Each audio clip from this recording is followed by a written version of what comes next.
Shalom kekasih hatinya Tuhan, it's nice to meet you again this morning devotional reading. Hope all of you still blessed. Pada hari ini, hari Kamis 25 November 2021, saya akan bagi renungan yang sudah saya baca dari renungan Warung Sate Kamu yang berjudul Hati yang Bersyukur, The Grateful Heart. Renungan ini diambil dari Kolose pasal 4 ayat yang kedua sampai yang ke-6. Beginilah firman Tuhan. Bertekunlah dalam doa dan dalam pada itu berjaga-jagalah sambil mengucap syukur. Berdoa jugalah untuk kami supaya Allah membuka pintu untuk pemberitaan kami, sehingga kami dapat berbicara tentang rahasia Kristus yang karenanya aku dipenjarakan. Dengan demikian aku dapat menyatakannya sebagaimana seharusnya. Hiduplah dengan penuh hikmat terhadap orang-orang luar. Pergunakanlah waktu yang ada. Hendaklah kata-katamu senantiasa penuh kasih, jangan hambar, sehingga kamu tahu bagaimana kamu harus memberi jawab kepada setiap orang.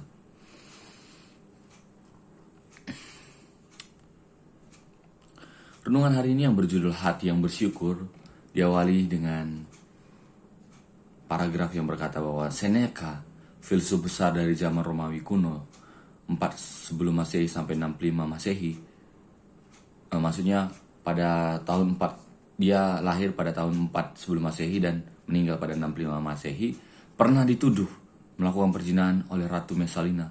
Senat menjatuhkan hukuman mati atas Seneca, tetapi Kaisar Claudius memilih membuangnya ke Pulau Korsika gitu. Kemungkinan karena Kaisar menduga tuduhan itu tidak benar, penangguhan tersebut bisa jadi telah membentuk cara pandang Seneca tentang rasa syukur. Ia menulis, para pembunuh, penindas, pencuri, pezina, perampok, manusia asusila dan pengkhianat akan selalu ada, tetapi kejahatan yang lebih buruk daripada semua itu adalah sikap yang tidak tahu berterima kasih. Rasul Paulus, tokoh yang sejaman dengan Seneca, tampaknya juga sependapat dengannya. Di Roma 1 ayat 21, ia menulis bahwa salah satu pemicu kemerosotan umat manusia adalah keengganan mereka untuk mengucap syukur kepada Allah. Dalam surat kepada jemaat di Kolose, 3 kali Paulus mengingatkan saudara-saudara seimannya untuk bersyukur. Ia berkata, hendaklah hatimu melimpah dengan syukur. Ketika kita mengizinkan damai sejahtera Allah memerintah dalam hati kita, kita patut membalasnya dengan bersyukur. Rasa syukur bahkan harus menjadi ciri khas doa-doa kita.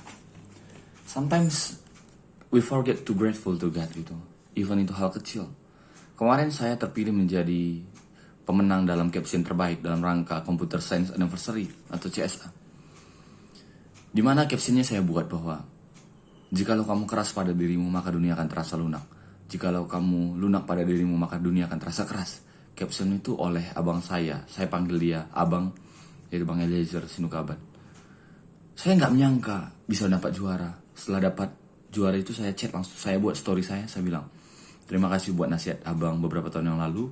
Sekarang nasihat abang itu masuk ke captionku dan menjadi juara dalam rangka ulang tahun jurusan. Hal kecil yang patut kita syukuri sebetulnya teman-teman. Hal lain yang patut kita syukuri apa?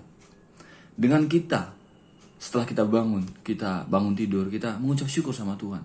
Thanks God for this morning. I can wake up this morning. I think that is a small things that we can give to God.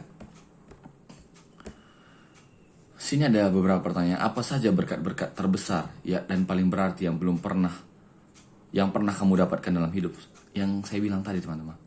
Yang kedua, apa saja berkat yang kamu terima sehari-hari tetapi terlalu mudah kamu lupakan? Sometimes kita bisa bernafas saja, seringkali kita berlupa kita bisa bernafas gitu. Jadi itulah pentingnya kita mindful namanya. Mindful, kita meditasi, kita sadar gitu. Kita menghidupi diri kita. Bahwa hal-hal kecil sekalipun patut untuk disyukuri gitu loh. Nggak harus yang wah-wah kali gitu. Itu poinnya teman-teman. Jadi teman-teman yang dikasih oleh Tuhan, inilah renungan yang bisa saya bagikan. Buat teman-teman yang baru datang, terima kasih sudah mengunjungi YouTube ini. Tuhan Yesus memberkati, kita berdoa. Terima kasih Tuhan. Kami bersyukur buat firman-Mu yang mengajari kami untuk mengucap syukur Tuhan. Meskipun terkadang bagi kami sepertinya sulit untuk bersyukur, tapi kami tahu tetap akan ada hal yang patut kami syukuri Tuhan. Saya pernah mendengar Tuhan bahwa ada orang yang bilang, kalau kamu tidak punya lagi apa yang mau kamu syukuri, coba pegang nadi kamu. Itu adalah hal yang wajib kamu syukuri Tuhan. Saat ini nadiku berjalan Tuhan, dan nanti teman-teman yang menonton juga berjalan Tuhan. Ini hal yang kami syukuri Tuhan. Terima kasih Tuhan, terpujilah namamu. Haleluya, amin. Tuhan Yesus memberkati. God bless you.